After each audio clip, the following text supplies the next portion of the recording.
Hello, happy home മേക്കറിൻ്റെ ഒരു പുതിയ വീഡിയോയിലേക്ക് നിങ്ങൾക്കെല്ലാവർക്കും സ്വാഗതം. നമ്മൾ ഇന്ന് കറി നാരങ്ങ വെച്ചിട്ട്, അതായത് വടുകപ്പുളി നാരങ്ങ വെച്ചിട്ട് ഒരു വെള്ള അച്ചാറാണ് തയ്യാറാക്കുന്നത്.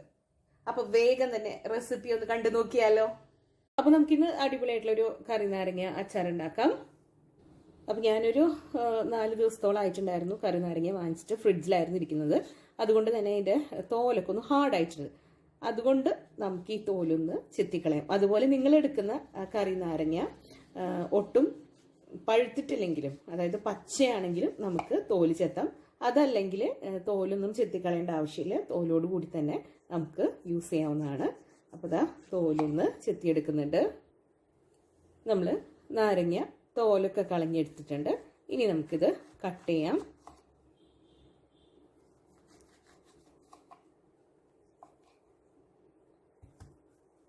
നമുക്കിതാ ഇതുപോലെ കണ്ടോ, ഇതുപോലെ നമുക്ക് കട്ട് ചെയ്തിട്ട് എടുക്കാം.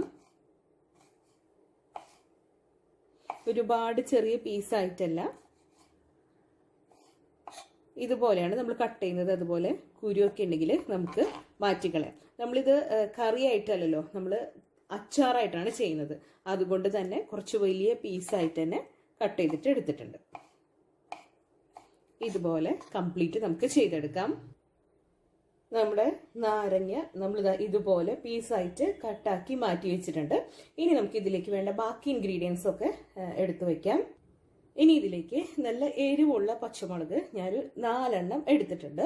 നിങ്ങളുടെ എരിവിനനുസരിച്ച് വേണം പച്ചമുളക് എടുക്കാനായിട്ട്. അതുപോലെ നമ്മളിവിടെ ഒരു വെള്ളനാരങ്ങ അച്ചാർ, അതായത് മഞ്ഞൾപ്പൊടിയൊക്കെ ഇട്ട് നമ്മൾ മുളക് പൊടി ഒട്ടും യൂസ് ചെയ്യാത്ത അച്ചാറാണ് ഉണ്ടാക്കുന്നത്. അതുകൊണ്ട് തന്നെ എരിവിന് വേണ്ടിയിട്ട് നമ്മൾ ഇതിൽ മുളക് പൊടിയൊന്നും യൂസ് ചെയ്യാത്ത അച്ചാറായതുകൊണ്ട് തന്നെ പച്ചമുളകിന്റെ എരിവാണ് വേണ്ടത്. അതുകൊണ്ട് തന്നെ അത്യാവശ്യം എരിവുള്ള പച്ചമുളക് എടുക്കാനായിട്ട് ശ്രദ്ധിക്കണം. അതുപോലെ നിങ്ങൾ എടുക്കുന്ന പച്ചമുളകിന്റെ ആ എരിവും ഈ ഒരു എരിവിനെ ഡിപ്പെൻഡ് ചെയ്യുന്ന കാര്യമാണ്. അതായത് എരിവില്ലാത്തതാണെങ്കിൽ എണ്ണം കൂടുതൽ എടുക്കേണ്ടി വരും, എരിവുള്ളതാണെങ്കിൽ എണ്ണം കുറച്ച് മതിയാവും. അതുപോലെ ചീനിമുളകാണെങ്കിൽ ഓരോന്നിനും എരിവിന് വ്യത്യാസമുണ്ട്. അപ്പോൾ ഇത് നമുക്ക് കട്ട് ചെയ്തിട്ട് വെക്കണം. അതുപോലെ ഒരു 6-7 അല്ലി വെളുത്തുള്ളി, ഞാനിവിടെ ഒരു വളരെ കുറച്ച് ക്വാണ്ടിറ്റി ഉണ്ടാക്കുന്നുള്ളൂ. അതുകൊണ്ട് 6-7 അല്ലി വെളുത്തുള്ളി, ഒരു ചെറിയ കഷ്ണം ഇഞ്ചി എടുത്തിട്ടുണ്ട്. ഇഞ്ചി ഒരുപാട് വേണ്ട, ഇഞ്ചി ഒരുപാടായാലും നമ്മുടെ ആ ഒരു അച്ചാറ് കനച്ചു പോകും. അതുകൊണ്ടാണ്. അപ്പം നമുക്കിത് കട്ട് ചെയ്യാം. പച്ചമുളകൊക്കെ ഞാൻ കാണിച്ചു തരാം. വളരെ തിന്നായിട്ട്, നമ്മൾ കറിയിലെ പോലെ മാറ്റിയിടൊന്നുമില്ലല്ലോ അച്ചാറിൽ. അതുകൊണ്ട് തന്നെ വളരെ തിന്നായിട്ട് കണ്ടോ ഇതുപോലെ കട്ട് ചെയ്തിട്ട് എടുക്കാം. അപ്പം നമ്മളിവിടെ പച്ചമുളക് വളരെ തിന്നായിട്ട് കട്ട് ചെയ്ത് വെച്ചിട്ടുണ്ട്. അതുപോലെ തന്നെ ഇഞ്ചി, വെളുത്തുള്ളി. ഇനി നമുക്കൊരു 5-6 ഇതൾ കറിവേപ്പിലയും ചെറുതായി തന്നെ കട്ട് ചെയ്തിട്ടിടാം. അപ്പം നമുക്ക് ഈസി ആയിട്ട് കറിവേപ്പില കഴിക്കാനും കൂടെ പറ്റും. ഇത്രയാണ് നമുക്ക് ഇതിലേക്ക് കട്ട് ചെയ്തിട്ട് വെക്കേണ്ട കാര്യങ്ങൾ. ഇനി നമുക്ക് ഇതിലേക്ക് വേണ്ട പൊടികൾ വളരെ കുറച്ച് ഐറ്റംസ് മാത്രം മതി. അതും കൂടെ ഒന്ന് കറക്റ്റാക്കി വെച്ച് കഴിഞ്ഞാൽ പെട്ടെന്ന് തന്നെ നമുക്ക് ഉണ്ടാക്കിയെടുക്കാനായിട്ട് പറ്റും. അച്ചാറിലേക്ക് കടുക് വേണം. അപ്പോൾ കുറച്ച് കടുക് എടുത്തിട്ടുണ്ട്. ഇനി ഒരു 1/4 ടീസ്പൂണോളം നമുക്ക് ഉലുവ പൊടിച്ചത് എടുക്കുന്നുണ്ട്. ഞാനിവിടെ ഓൾറെഡി പൊടിയാണ് എടുത്തേക്കുന്നത്. അതിലേക്ക് ഒരു 1/4 ടീസ്പൂൺ അളവിലെ കായത്തിൻ്റെ പൊടിയും കൂടെ എടുത്തു വയ്ക്കുന്നുണ്ട്. ഇനി ഇവിടെ ഞാനൊരു 1/4 കപ്പ് വെള്ളം, അതായത് ഏകദേശം ഒരു 3-4 ടീസ്പൂൺ വെള്ളം, അതിലേക്ക് 1 ടീസ്പൂൺ വിനിഗർ, അത്രയും നമുക്ക് ചേർത്ത് മിക്സ് ചെയ്തിട്ട് വെക്കാം. ഇപ്പം നമ്മുടെ ഈ ഒരു അച്ചാറിന് വേണ്ട എല്ലാ കാര്യങ്ങളും റെഡി ആയിട്ടുണ്ട്. ഇനി നമുക്ക് ഡയറക്റ്റ് ആയിട്ട് അച്ചാർ ഉണ്ടാക്കാം. അപ്പം നമ്മളിവിടെ പാൻ വെച്ച് കൊടുത്തിട്ടുണ്ട്. ചൂടായ പാനിലേക്ക് നല്ലെണ്ണയാണ് ചേർത്ത് കൊടുക്കുന്നത്. ഒരു 3 ടീസ്പൂൺ അളവിലെ നല്ലെണ്ണ ചേർത്ത് കൊടുക്കാം. നമ്മൾ അച്ചാറൊക്കെ ആകുമ്പോൾ കുറച്ചധികം തന്നെ എണ്ണ വേണമല്ലോ. ചൂടായ എണ്ണയിലേക്ക് നമുക്ക് കടുക് ഇട്ട് കൊടുക്കാം.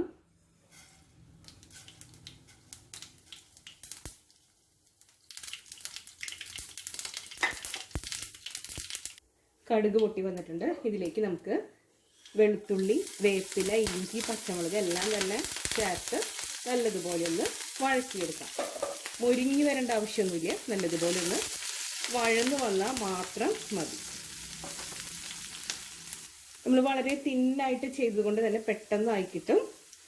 ഇനി ഇതിലേക്ക് നമുക്ക് എടുത്തു വെച്ച പൊടികൾ ചേർത്ത് കൊടുക്കണം. പൊടികൾ ചേർക്കുമ്പോൾ തീയൊക്കെ വളരെ കുറച്ചിടാനായിട്ട് ശ്രദ്ധിക്കണം.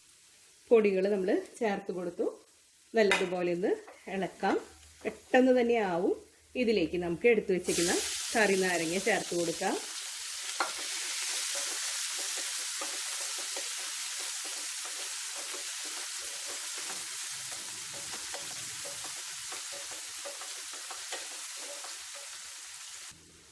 ഇതിലേക്കൊരു അല്പം മഞ്ഞൾപ്പൊടി ഇട്ട് കൊടുക്കുന്നുണ്ട്.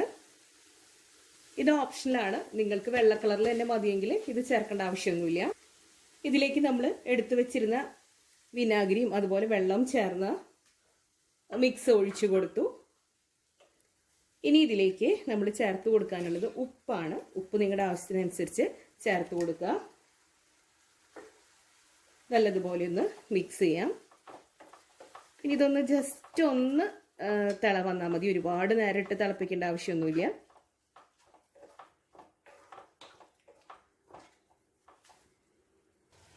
അപ്പോൾ നമ്മുടെ നാരങ്ങ അച്ചാർ ചെറുതായി ഒന്ന് തിളച്ചിട്ടുണ്ട്. ഇനി നമുക്ക് ഇതിന് പാകത്തിന് ഉപ്പുണ്ടോ എന്നൊക്കെ ഈ സമയത്ത് നോക്കണം. അതിനുശേഷം സ്റ്റവ് ഓഫ് ചെയ്യാം. ഇതിരിക്കുമ്പോഴേക്കും ഒന്നും കൂടെ കുറുകു നല്ല കട്ടി അച്ചാറായിട്ട് കിട്ടും. അപ്പോൾ ഇന്നത്തെ വളരെ സിമ്പിൾ ആയിട്ടുള്ള വടുകപ്പുളി അതല്ലെങ്കിൽ കറി നാരങ്ങ വെച്ചിട്ടുള്ള വെള്ള അച്ചാർ റെഡി ആയിട്ടുണ്ട്. നമ്മളിത് നാരങ്ങ കറിയല്ല, നാരങ്ങ അച്ചാറാണ് ചെയ്തേക്കുന്നത്. അപ്പോൾ ഇന്നത്തെ ഈ റെസിപ്പി നിങ്ങൾക്ക് എല്ലാവർക്കും ഇഷ്ടപ്പെട്ടു എന്ന് ഞാൻ കരുതുന്നു. ഇഷ്ടപ്പെട്ടെങ്കിൽ ലൈക്ക് ചെയ്യാനും ഷെയർ ചെയ്യാനും സബ്സ്ക്രൈബ് ചെയ്യാനും മറന്നു പോകരുത്. അടുത്തൊരു അടിപൊളി റെസിപ്പിയുമായി വീണ്ടും കാണാം. അതുവരേക്കും താങ്ക് യു.